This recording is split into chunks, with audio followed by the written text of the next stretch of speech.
Petit test, micro, savoir si vous nous entendez bien. Mmh. OK, Parfait, super. super.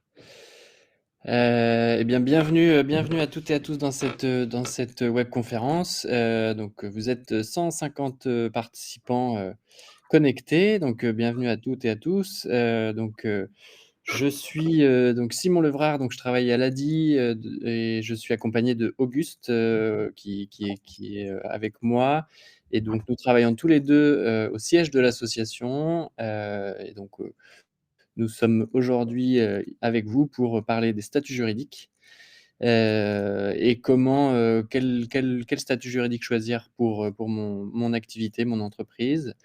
Voilà, et donc cette webconférence, elle est enregistrée. Vous pourrez retrouver ensuite, la retrouver sur notre site, YouTube, et puis on vous donnera aussi des liens vers des ressources utiles, sur notre site internet.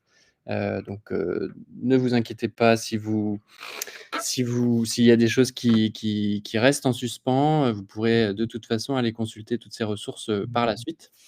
Mais donc pour, le programme qu'on vous propose là pour l'heure qui vient, c'est celui-là. D'abord voir, les définitions un peu. Qu'est-ce que c'est qu'un statut juridique? Ensuite, on verra avec Auguste, les différentes formes d'entreprises qui existent. On donnera quelques éléments pour, essayer de se situer dans le choix, l'éventail de possibilités, qu'on a, au moment de créer son entreprise, les différents statuts qui peuvent se prêter, à votre projet. Mais avant de rentrer dans le vif du sujet, peut-être vous parler, 1 minute de notre association. Donc nous, on est l'ADI, l'Association pour le droit à l'initiative économique, et donc ça fait 35 ans qu'on existe. Comme vous le voyez sur la carte, on est présent partout, en France, en Hexagone, et dans les outre-mer également. Et donc, depuis 35 ans, on a financé, accompagné 180 000 entreprises. Et pour donner un ordre d'idée, l'année dernière, on a financé autour de 30 000 clients. On est répartis donc, sur les permanences que vous voyez à l'écran, et les antennes. Et puis donc on a, en plus des salariés qui travaillent pour l'association, on a, un collectif de nombreux bénévoles, qui sont là aussi, pour accompagner les porteurs de projets dans leur création d'entreprise, et s'assurer que, le projet, se mette en place, le mieux possible, et pouvoir faire face aux difficultés aussi que peuvent rencontrer, ou aux opportunités qui peuvent se présenter pour les entreprises. Mmh.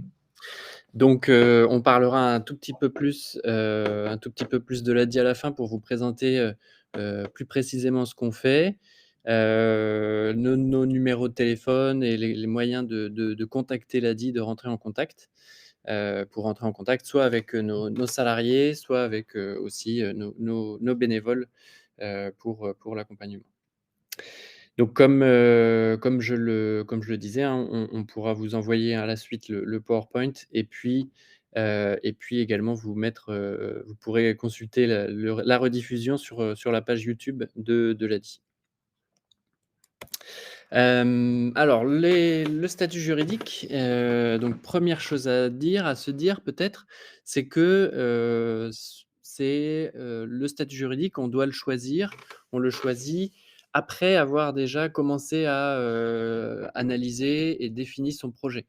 C'est pas, le projet, qui doit s'adapter au statut juridique, c'est plutôt le statut juridique qui doit s'adapter au projet, et pour ça, on doit avoir, préalablement, réfléchi, et s'être posé les bonnes questions pour choisir le bon statut, juridique. Et donc par exemple, quel type d'activité, le nombre, est-ce qu'on veut, se lancer seul, ou avoir potentiellement, des associés? Quel type d'investissement on veut faire? Le statut, le niveau de protection sociale qu'on veut. Et donc toutes ces questions vont amener à, choisir l'un ou l'autre des statuts, juridiques qui est possible de choisir. Mais bien important, hein, si vous en êtes, à l'étape du projet, ne commencez pas heu, par immatriculer votre entreprise et après réfléchir à aux contours de votre entreprise. Réfléchissez plutôt, à votre entreprise, à votre projet d'entreprise pour ensuite, choisir le bon statut juridique. Le statut juridique, en fait, on parle du statut juridique, mais il implique 3 choses, en fait, il comprend 3 choses. Il y a d'abord, donc la forme juridique, qui va donner une existence finalement légale à l'activité, à l'entreprise. Avec ça, on a aussi, le régime social qui va être associé. Donc là, le régime social, il va définir, bah, le niveau de protection et en conséquence de cotisation, que l'entrepreneur ou que l'entreprise va devoir, payer et les droits qu'il va avoir en conséquence. Et puis, ça implique aussi un régime fiscal et donc avec des règles spécifiques, qui sont, définies en fonction du statut juridique qu'on va choisir. On va rentrer un petit peu plus dans le détail, hein, vous inquiétez pas, dans ces trois notions, juste après. Mais donc, bien important à identifier que, voilà, il y a 3 choses dans le statut juridique: la forme, le régime social et le régime fiscal qui vont, et donc le choix, il va devoir être fait en fonction de ces 3 critères, et qui vont avoir, des conséquences par la suite sur les déclarations, sur les impôts qu'on va payer, voilà. Hop. Et donc les différentes formes, d'entreprises qui existent. Oui, les différentes formes d'entreprises qui existent. L'idée, ça va être de passer un peu en revue les principaux statuts juridiques, qu'on côtoie régulièrement, les qui reviennent le plus souvent. Bien sûr, il y en a une multitude de statuts juridiques, on va pas tous les voir, aujourd'hui, c'est pas le lieu ni l'objet de cette conférence, mais l'idée, ça va être de vous fournir un peu une base de réflexion pour savoir, quels sont les statuts juridiques qui composent majoritairement le spectre entrepreneurial. Hem, j'ai dans le chat, il y avait juste une petite question à laquelle je voulais répondre avant de commencer, j'en profite pour le faire à l'oral. On nous demandait quelle était la différence entre un statut juridique BIC ou BNC. Donc ça, c'est pour les micro-entreprises. Il faut savoir que ça dépend plus de l'activité que du statut juridique. Ça, c'est activité commerciale ou non commerciale. Donc en fait, ça va dépendre de ce que vous faites et non pas c'est pas un choix de statut juridique. C'est pas vous qui faites le choix, c'est en fonction de ce que vous faites comme activité. Bref, alors pour commencer, heu, l'idée c'est de vous présenter 2 grands types de enfin 2 grandes familles de statuts juridiques. Donc il y a ce qu'on peut appeler les personnalités physiques et les personnalités morales. Donc la personnalité physique, c'est quand vous allez créer une entreprise. On va rentrer plus dans le détail par la suite et voir quelle structure correspond à quoi. Mais en fait, c'est vous qui êtes votre entreprise.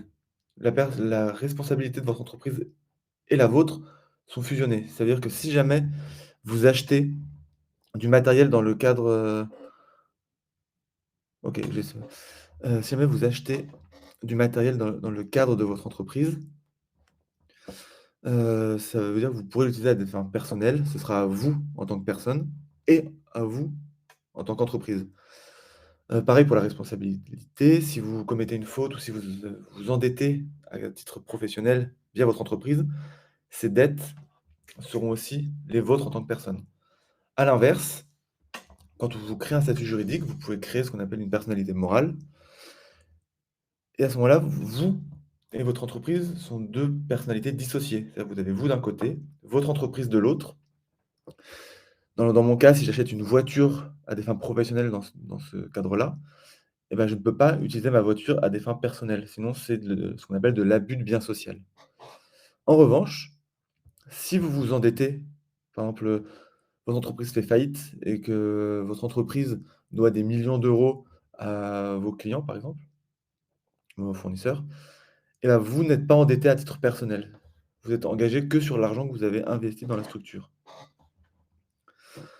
Voilà. Ensuite, l'idée, c'est de faire participer un peu à cette webconférence Alors, est-ce que vous pouvez me lister comme ça, dans le chat, des noms de statuts juridiques que vous connaissez?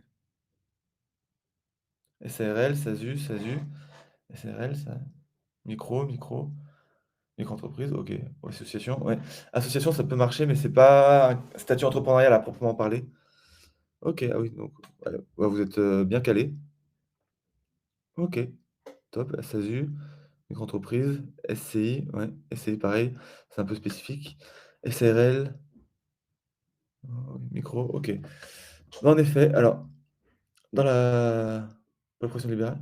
Pour les professions libérales, il y a plusieurs statuts qui peuvent rentrer en ligne de compte. En fait, les professions libérales, c'est un type d'exercice, enfin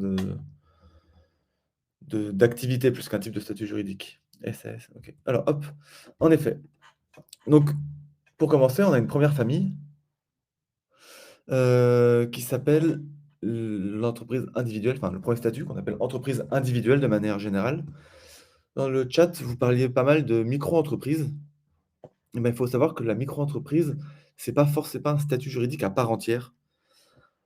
Comme l'a dit Simon au début, il y a le cadre juridique et il y a le régime fiscal et le régime social. Donc la micro-entreprise, c'est une entreprise individuelle au régime fiscal et social de la micro-entreprise.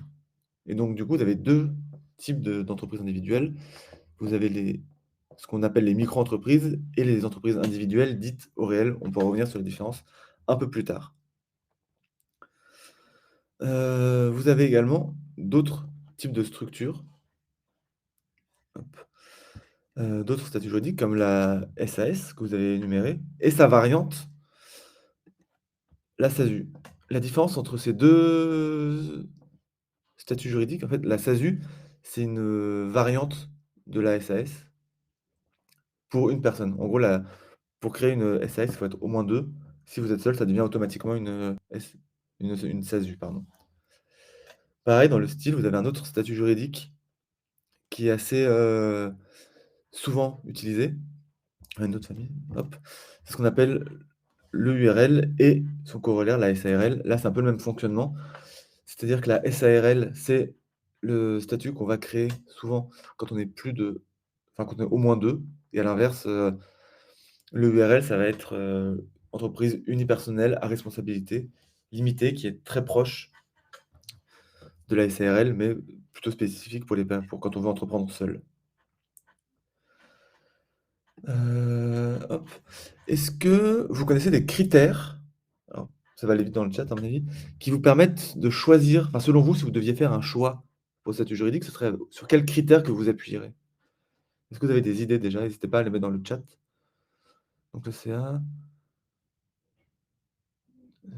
imposition, salarié ou pas, ouais, capital, CA, avantage, prospection, c'est risque, imposition, OK, donc il y en a pas on a beaucoup, beaucoup de la retraite, ouais, en effet, ouais, vous avez beaucoup de bonnes réponses.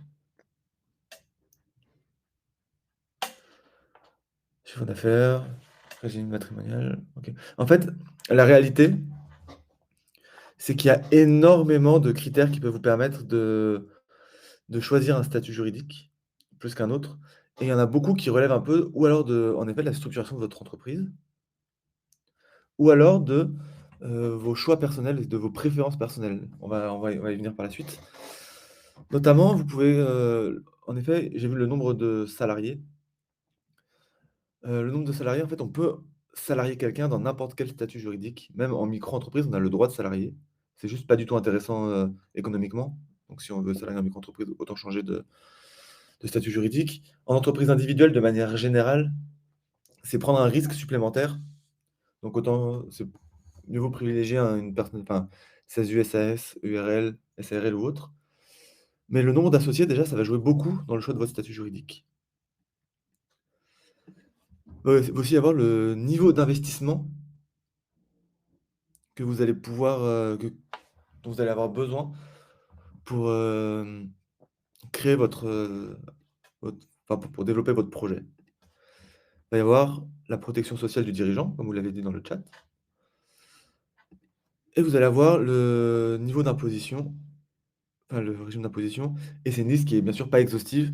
On s'est arrêté à ces points-là parce que sinon on aurait pu passer la nuit, puis, avec Simon on n'est pas non plus, juriste et il y a plein de cas un peu particuliers, mais l'idée, c'est de vous apporter du matériel pour réfléchir à votre projet.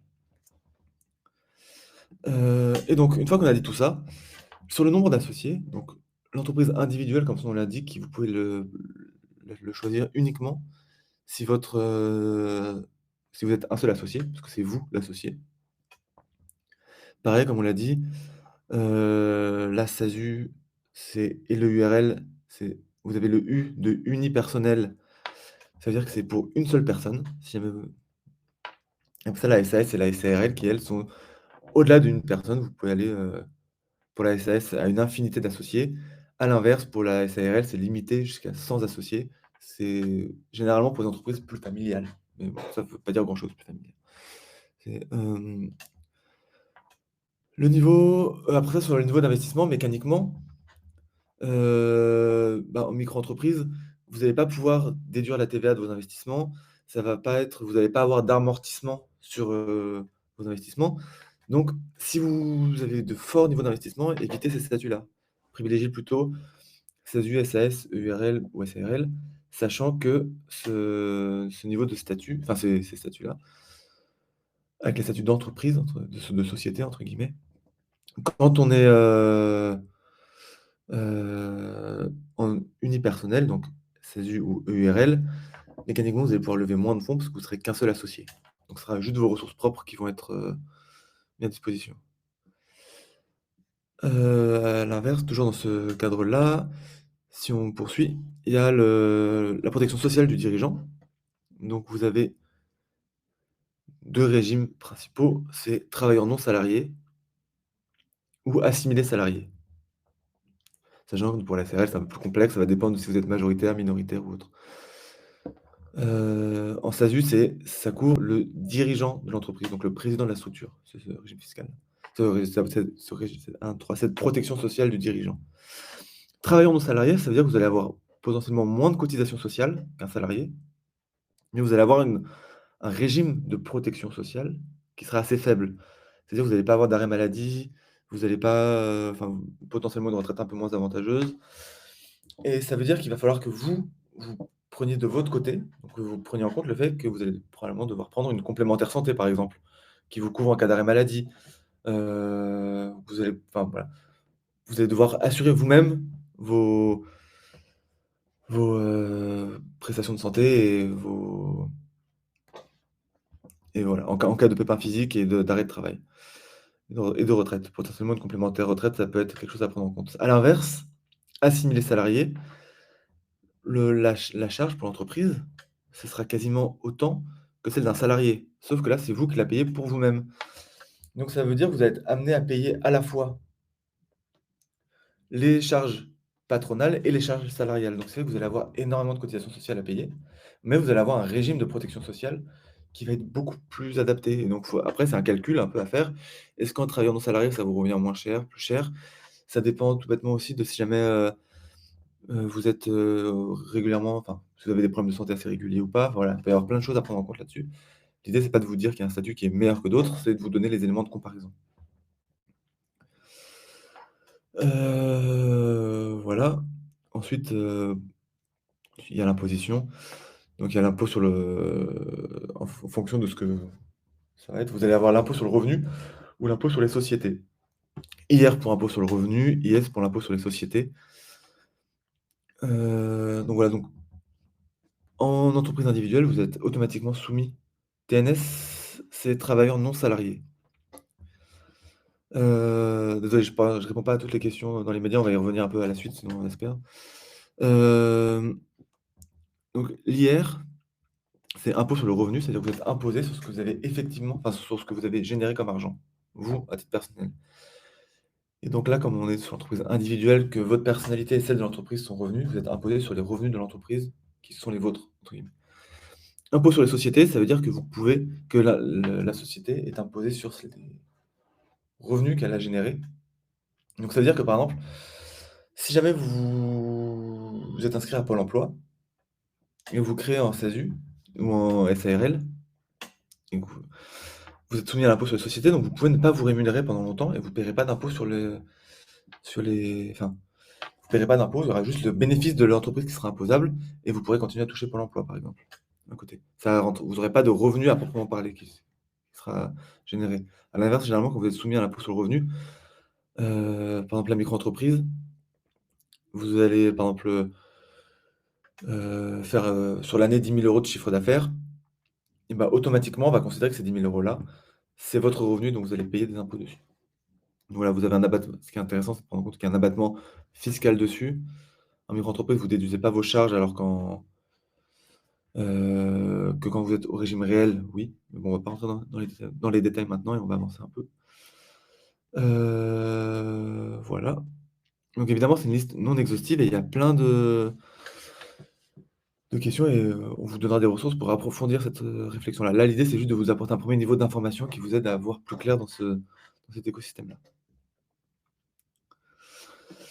Ensuite, là, on va vous proposer un petit focus pour vous aider à situer.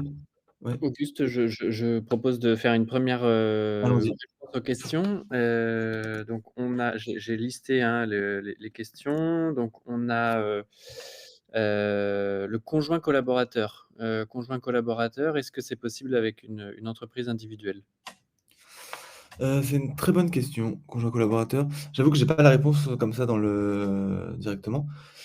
J'aurais tendance à penser que, heu, mécaniquement que oui, mais voilà, c'est quelque chose qu'il faudra vérifier au moment de votre création d'activité. Très bien.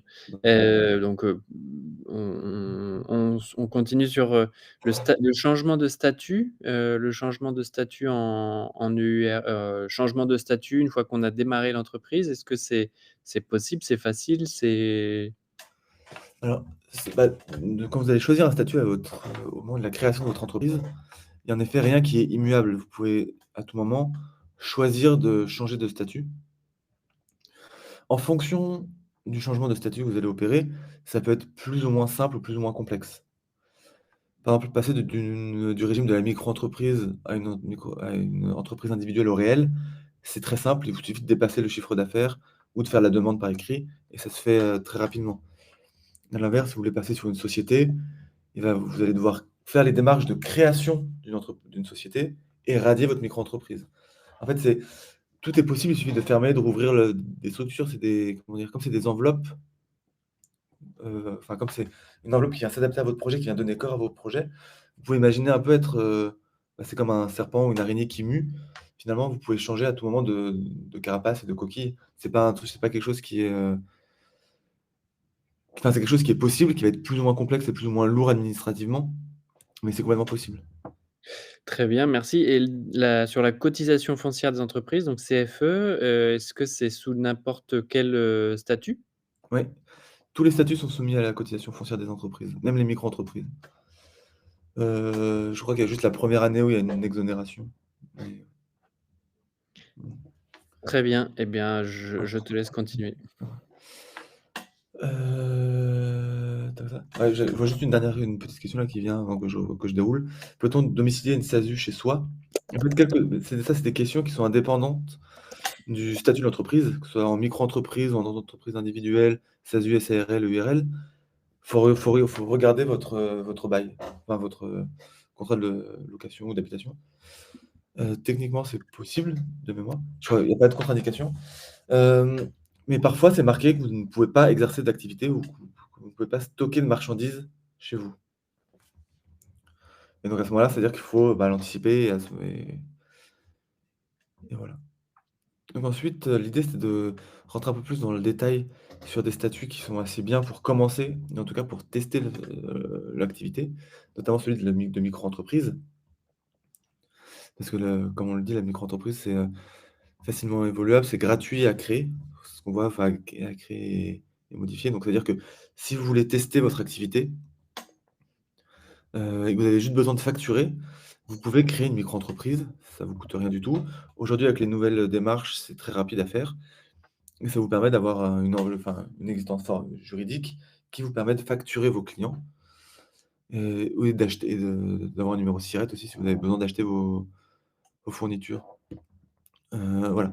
Donc l'idée, c'est de revenir un peu sur les contraintes et avantages de chacun des statuts, en comparant les 2 qui sont les plus proches. donc l'entreprise individuelle au réel et la micro-entreprise. Donc l'idée déjà, c'est que la micro-entreprise, vous avez un chiffre d'affaires, vous avez le fondamentalement, le principe, c'est que vous avez une gestion qui est simplifiée, mais vous êtes limité en termes de chiffre d'affaires. C'est-à-dire que votre chiffre d'affaires ne peut pas dépasser, en fonction de votre activité, 75 000 ou 188 000 €. Voilà, alors, le seuil, vous le trouverez sur internet si besoin. Je l'ai pas mis dans la diapositive parce que je veux pas que vous accrochiez aux chiffres, mais vous essayez plutôt de comprendre le fonctionnement de la structure. Vous avez un chiffre d'affaires qui est limité à un certain volume, mais en échange, vous avez un fonctionnement qui est très, très simplifié parce que vous n'avez pas, de comptabilité particulière à tenir. Vous devez juste tenir un livret enfin, un registre des dépenses et achats et avoir un compte en banque dédié. Un compte en banque qui n'est pas forcément professionnel. Ça peut être un deuxième compte particulier qui est dédié à la gestion de votre entreprise.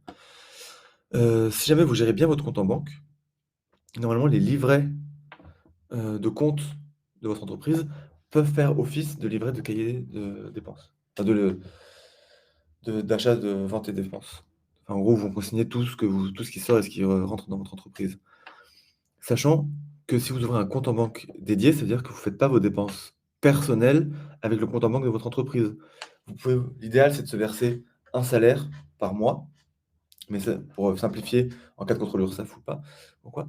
Mais évidemment, vous pouvez vous verser de l'argent aussi souvent que vous le voulez, en indiquant bien que c'est un salaire et que c'est une rémunération. Comme ça permet aux contrôleurs, URSSAF ou, de savoir exactement ce que vous avez fait avec l'argent de votre entreprise, combien vous avez réellement gagné, dans quoi vous l'avez dépensé et de vérifier tout ça.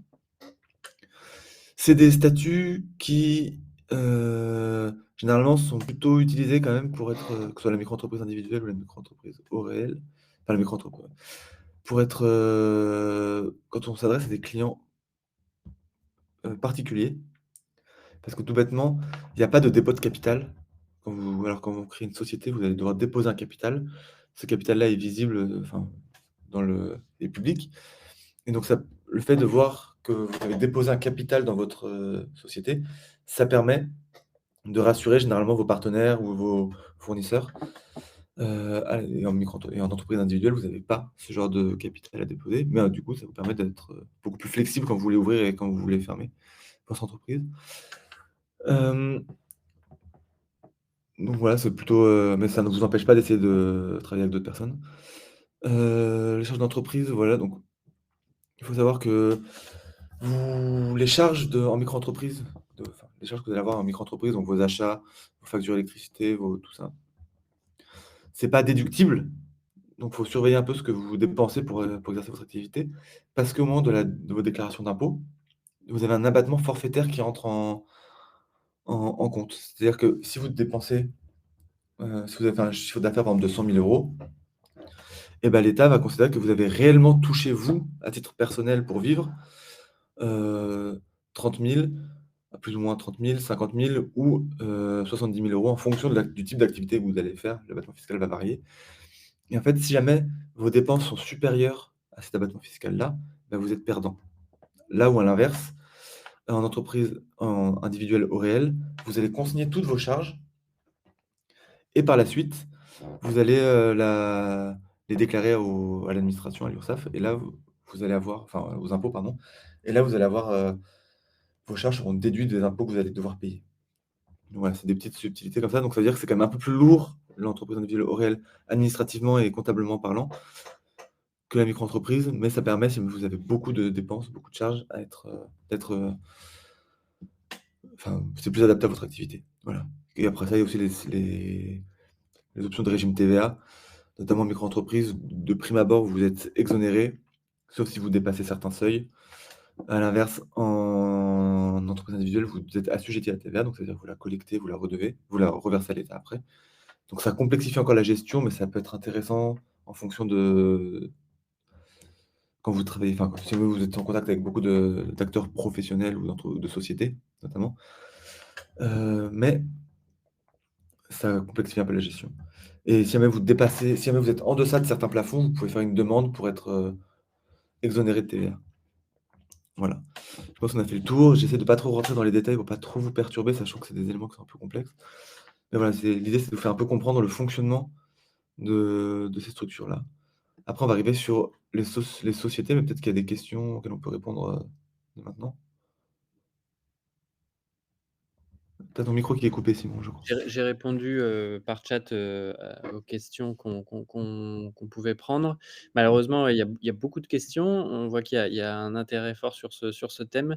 Nous, là, l'enjeu de cette webconférence, hein, c'est de donner un panorama, général sur le sujet, les questions à se poser et d'avoir, les grandes lignes des statuts juridiques. Malheureusement, on ne pourra pas répondre à toutes les questions, personnelles, individuelles. Voilà, on s'en excuse, par ailleurs. C'est d'ailleurs l'occasion de faire un petit pas de côté, par rapport à cette thématique-là. Vous, en tant que chef d'entreprise, on vous demande pas d'être juriste non plus. C'est normal que vous ne sachiez pas tout en détail de la micro-entreprise ou des statuts de SAU, de SASU, de SAS. Enfin, il y a plein de variantes, plein d'options qui existent et tout. Donc n'hésitez pas vraiment à vous faire accompagner auprès de structures qui sont expertes là-dedans. Notamment, si jamais vous voulez créer une société, ça peut être intéressant de se rapprocher d'un expert comptable. Dans tous les cas, vous allez en avoir besoin. Il y a des structures comme Positive, comme, la BGE qui peut vous accompagner aussi sur le choix d'un statut juridique. N'hésitez pas à vous rapprocher des structures qui font de l'accompagnement aussi à la création de projets, qui peuvent vous conseiller au mieux sur les statuts existants. Sachant que là, en plus, on n'est pas exhaustif sur le statut qu'on voit, donc ça complexifie encore. Voilà, et ensuite, là, c'est pour vous aider à vous donc c'est un peu ce qu'on a vu tout à l'heure, c'est un baromètre des 4 types de sociétés qu'on trouve le plus souvent et qui sont le plus adaptés aux entreprises, individuelles. Pardon, à l'entrepreneuriat classique. Donc ça va être, les SASU, SAS, EURL et SASU. Donc on a décidé de faire 2 enfin un graphique avec 2 axes. Est-ce que je souhaite m'associer ou rester seul? Donc là, vous avez en bas, comme on l'a dit tout à l'heure, les structures qui sont, des sociétés unipersonnelles, donc l'EURL, la SASU et là où en haut, vous allez retrouver plutôt la SARL et la SAS. Et surtout, en fait, ce qui va être intéressant dans ces 2 fonctions-là, ça va être, la lourdeur de création potentiellement, le coût, mais aussi la marge de manœuvre que vous allez avoir avec ces différents statuts. Donc c'est pour ça qu'on a décidé d'avoir comme deuxième axe, de prendre coût de création et la flexibilité qu'on peut avoir avec ce statut-là. C'est-à-dire qu'on peut personnaliser pas mal de choses, de gestion interne de la structure. Et donc là, on peut enfin, sachant qu'on a groupé ces 2 éléments-là sur un même axe parce que les 2 vont souvent de pair, vont de pair. Donc là, on peut voir que les sociétés de type SARL et EURL sont beaucoup plus rigides. C'est-à-dire que c'est des, fonctionnements qui sont quasiment régis par la loi, dans lesquels vous n'allez pas pouvoir faire grand-chose, qui sont, assez relativement efficaces, mais qui en même temps coûtent relativement moins cher à créer parce que dans les statuts de l'entreprise, vous avez moins de travail de rédaction à faire. C'est, plus fluide, les templates que vous allez trouver sont beaucoup plus simples à s'approprier. Là où en SAS, EURL, vous allez avoir beaucoup plus de lourdeur, enfin pas de lourdeur, mais de complexité à la création de l'entreprise. Parce que vous allez pouvoir personnaliser énormément de choses, vous allez pouvoir adapter le fonctionnement de votre entreprise à pas mal d'aspects, notamment le nombre de salariés. Par exemple, en SARL, si vous créez à plusieurs, il y a forcément un associé majoritaire et des associés minoritaires. Là où, en SAS, vous pouvez faire tout et n'importe enfin, vous pouvez tout faire, vous pouvez vous associer à 50-50, ce qui généralement est pas forcément la meilleure idée, mais voilà, vous avez la possibilité de faire beaucoup plus de choses. Voilà, donc c'est un peu ce qui est marqué sur la slide, donc organisation plus flexible. Vous avez aussi une meilleure protection sociale en SAS. C'est un peu un récapitulatif centré sur, ces cas de statut juridique de ce qu'on a vu un peu précédemment. Mais voilà, vous avez la possibilité de vous rémunérer en dividendes ou en salaire, ce qui est intéressant quand vous pouvez toucher, Pôle emploi aussi. Voilà, c'est des éléments sur lesquels on va pas voilà, pas trop s'attarder, ça a pas forcément beaucoup de sens. Maintenant, on va vous surtout prendre un peu le temps pour, passer à la troisième partie et du coup, vous indiquer quels sont les Oui, alors c'est une synthèse qui répondra pas encore une fois aux questions, que vous pouvez avoir, certains d'entre vous, certaines d'entre vous, très très précises, sur votre situation personnelle. Mais donc là, ce qu'on a voulu faire, c'est vous montrer un peu, les grandes catégories, qui pourront vous aider à vous guider dans votre choix. Et donc on a, en effet, ces différentes catégories. Donc là, on a le statut de micro-entrepreneur. On le recommande si, vous êtes dans les limites du chiffre des chiffres d'affaires, hem, qui sont, autorisés pour la micro-entreprise. Et donc ces chiffres, ils varient en fait, tous les mois tous les ans. Et donc pour ça, pour savoir quels sont les seuils actuellement, je vous invite à consulter, le site, entreprendre.service public. Et ce statut-là, il sera très pratique pour, démarrer tout seul son activité, tester son projet potentiellement, et c'est le statut qui est le plus simple à mettre en place. Et donc, voilà, il est idéal parce qu'il est simple, quand on veut se lancer, tout seul, qu'on est dans les seuils, de la micro-entreprise, et on a des clients qui sont des particuliers. Voilà, et donc là, dans ce cas de figure-là, en effet, le statut de micro-entrepreneur est idéal. Ensuite, si on n'est pas tout à fait dans ces catégories, on peut choisir le statut d'entreprise individuelle. Et donc là, c'est, dans le cas où, par exemple, je dépasserais, en fait, les seuils de chiffre d'affaires qui sont autorisés pour la micro-entreprise, ou que, hem, mes clients, c'est pas des clients en particulier, c'est plutôt des entreprises, des professionnels. Et pareil, là, le statut d'entreprise individuelle, il est fait pour vous si vous voulez vous lancer seul, et que vous pensez pas dans la prochaine année, dans les 2 prochaines années, avoir d'associés avec vous. Et ensuite, on a donc le statut EURL, et donc là, c'est, dans le cas où, aujourd'hui, vous souhaitez vous lancer en entreprise individuelle, vous souhaitez vous lancer tout seul, mais par contre, à un moment donné, dans l'année qui vient, dans les 2 ans qui viennent, vous envisagez d'avoir un associé. Dans ce cas, on vous recommande plutôt de prendre ce statut-là, puisque le passage à la SARL sera alors beaucoup plus simple. Ensuite, les statuts SASU. Le statut SASU, donc, il est fait pour, vous si, vous envisagez d'avoir, des associés, et que vous voulez potentiellement passer plus tard en SAS. Et donc là, le transfert de SASU à SAS sera également une formalité. Hem Voilà, et donc le statut SAS, il est plus complet. Il y a plusieurs personnes qui participent, au capital, qui prennent part au développement de l'activité. Mais vous gardez, vous, le contrôle sur les actions, et sur, les décisions qui sont prises au sein de la structure.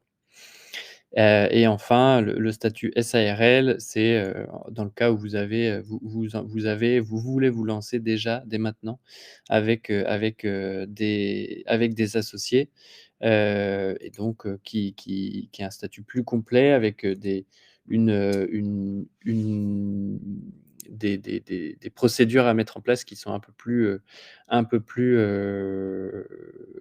lourdes, et l'obligation d'avoir un suivi de la part d'un comptable. Est-ce qu'il y a des questions, jusque-là, auxquelles on peut répondre, Auguste? Je suis en train d'y répondre au fur et à mesure. Il y avait pas tant de questions que ça. Si j'en vois une, hop, attends, j'ai perdu la question. Hop, pardon. Heu, Très C'était bien, surtout sur on va les types de clients et tout ça. J'entends, j'arrive pas déjà ça. Il y a tellement de questions qui arrivent que ça. Ouais, on va enchaîner, dans ce cas-là. Nous, ce qu'on vous on va répondre à la question là de savoir qui peut vous aiguiller dans vos questionnements, individuels, et quel est le statut qui correspond le mieux pour votre situation individuelle, personnelle. Encore une fois, c'était pas le lieu ici de répondre malheureusement. On ne peut pas répondre aux 230 situations individuelles qui sont avec nous. Et donc, pour ça, sur notre site internet, vous avez la possibilité d'aller au travers d'un outil qui est mis à disposition gratuitement, répondre à quelques questions qui vont vous permettre d'aller identifier quel est le statut juridique le plus adapté à votre situation. Donc ça peut vous donner une première idée du statut à choisir. Ensuite, si vous êtes dans une situation un peu particulière, nous, ce qu'on peut vous recommander, c'est de prendre contact avec, on vous donnera le lien, ouais, bien sûr, de l'outil, de prendre contact soit avec nos équipes pour avoir soit un rendez-vous avec l'un de nos conseillers si vous avez un besoin ou envie, si vous prévoyez de lancer votre entreprise, que vous avez besoin d'un financement, vous pouvez prendre contact avec nous également. On a également, en plus de l'accompagnement individuel, on peut, dans environ 30 villes en France, on a des formations qui s'appellent J'entreprends avec l'ADI et qui, en fait, durent 2 jours et demi, et pour lesquelles, en fait, dans lesquelles on va aussi traiter de la question du statut juridique, mais pas seulement. Donc voilà, c'est les possibilités qu'on a. On vous mettra aussi le lien vers, une fiche pratique qu'on a sur notre site internet et qui récapitule, tout ce qu'on s'est dit aujourd'hui, pour que vous l'ayez. Et enfin, il y a bien sûr, d'autres associations, qui accompagnent sur la création d'entreprise. Donc, vous avez noté, dans le chat, vous avez noté BGE et puis, Positive aussi, qui sont 2 structures qui peuvent vous aiguiller, dans le choix de votre statut juridique ou pour construire votre idée ou projet de création d'entreprise. Peut-être avant de conclure, vous dire que, du coup, à l'ADI, on a, en plus de cet outil, pour choisir son statut juridique, on a également un outil plus complet, que vous voyez là à l'écran, «Je construis mon projet», qui est un outil qui permet, pas seulement de travailler sur son statut juridique, mais sur l'ensemble de son projet. Et donc, pas à pas, en fait, vous êtes guidé au travers de questions, au travers dans cet outil malin. Vous êtes guidé pour construire petit à petit, votre projet d'entreprise, et donc réfléchir à ses ventes, réfléchir à son statut, réfléchir à ses clients, à ses fournisseurs. Voilà, tout ça et vous êtes guidé via cet outil, «Je construis mon projet», qui est en accès libre sur notre site internet. Et l'ADI, donc en plus de l'accompagnement qui peut vous être proposé, les formations, les ateliers, le coaching que vous pouvez retrouver, tout ça, vous pouvez retrouver sur notre site internet. Vous avez aussi accès avec l'ADI à des prêts pour financer votre activité. Des prêts, jusqu'à 12 000 €, et aussi, un accès à des prêts d'apport en capital, donc sans intérêt et avec un différé qui viennent se coupler au microcrédit de l'ADI et qui peuvent en fait, financer tout besoin, pour la création d'entreprise, que ce soit pour financer du stock, de la trésorerie, l'accès à un local, un véhicule, du matériel. On pourra prendre tout type de financement qui nécessite dont vous avez besoin pour lancer votre activité. Le seul, la seule chose qu'on ne pourra pas financer, c'est de la dette. Si vous avez par exemple, si vous êtes endetté et que vous on ne pourra pas vous financer, vous financer pour rembourser cette dette. Ça sera pas possible. Et donc on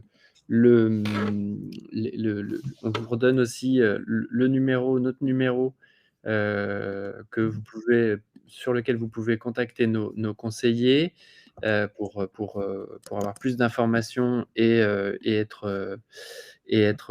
potentiellement avoir un rendez-vous avec l'un de nos conseillers. Donc c'est le 0969 328 110, donc on le met là dans le chat. Hem et vous pouvez aussi via notre, site internet prendre rendez-vous directement via un petit formulaire en ligne, qui est à votre disposition pour prendre rendez-vous, avec l'un de nos conseillers. On vous enverra, hein, le PowerPoint, c'est bien noté. On vous l'enverra et donc je reviens sur la question du microcrédit. C'est en effet un microcrédit qui peut être couplé à un prêt à taux zéro, mais dans tous les cas, il y aura, un microcrédit, associé et donc avec les conditions là que vous voyez à l'écran, donc à hauteur de maximum 12 000 €, avec un taux d'intérêt de 9,87 aujourd'hui et une contribution de solidarité qui est payée au début, de 5. Et donc ce taux et cette contribution de solidarité, participent à financer en fait le modèle, enfin l'association ADI pour financer ses charges, ses salaires, les salaires de ses salariés et tout l'accompagnement qui est mis à disposition de nos clients sans frais supplémentaires. Voilà et donc on va clôturer, ici cette webconférence. Je vous invite à aller sur, notre site internet, à prendre contact, avec nous via notre site internet ou via, le numéro, qui est disponible sur le chat, pour avoir, un rendez-vous avec l'un de nos conseillers si vous êtes intéressé. Et nous vous envoyons, le support qu'on vient de vous présenter, par la suite dans le chat.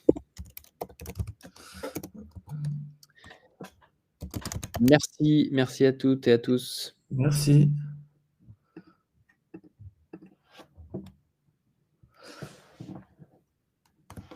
Et n'hésitez pas, je vous ai épinglé normalement la fiche pratique, vous pouvez retrouver une synthèse de tout ce qui a été dit et notre outil malin pour vous aider à choisir le statut juridique en haut du chat. Donc n'hésitez pas à aller y faire un tour.